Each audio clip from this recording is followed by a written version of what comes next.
Welcome to SPED 854 Module 3, where we'll talk about conflict and negotiation. Let's go ahead and get started. Difficult conversations are often three conversations: what happened here, or the facts, the emotional side of the conversation, and how the conversation reflects our personal identity. So why don't people do what we want them to? Well, a lot of times it has to do with a lack of knowledge. People sometimes just don't know why we're asking them to do something, how to do it, or even what we're asking. Still, other times it could be because someone just lacks the will. They would just rather not do it. But more often, it's because there's been a mismatch between skills and knowledge. Now, some people refuse to work with others because asking for help can be perceived as a sign of weakness. It may also be because people have a lot of anxiety about teamwork and working with others. It could be anxiety about the trust and confidentiality needed when working with somebody.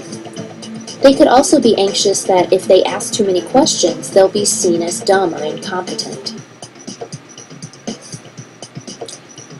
It could also be that they just think it takes too much time. They would rather go it alone.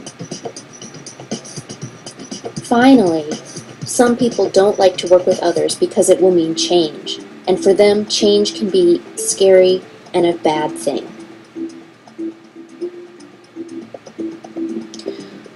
When you are dealing with difficult situations or people, it's important to have a good balance of assertiveness as well as cooperativeness. Assertiveness deals with how much to satisfy your own needs and concerns, while cooperativeness deals with how much to satisfy others. Take a minute now and think about, how do you deal with difficult situations?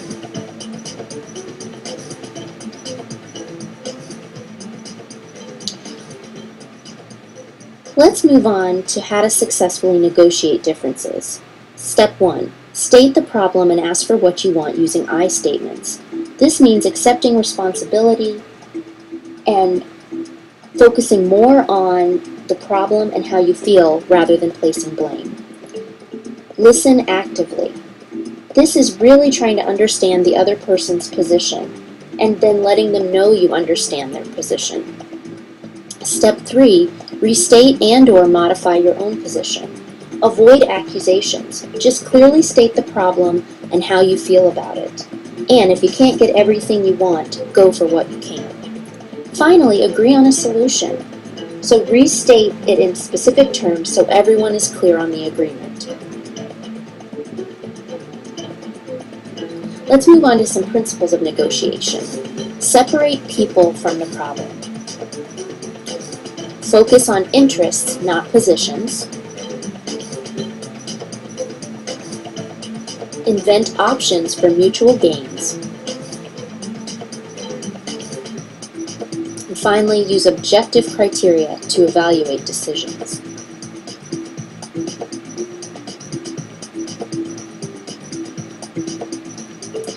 When entering a negotiation, it's really helpful to try to reach what we would call smart trust. This is the middle point between distrust and blind trust. This is principled judgment that helps us make good decisions. So by recognizing where other people are coming from, actively listening, and focusing on the problem and possible solutions as opposed to assigning blame, you're more likely to successfully manage conflict and negotiation.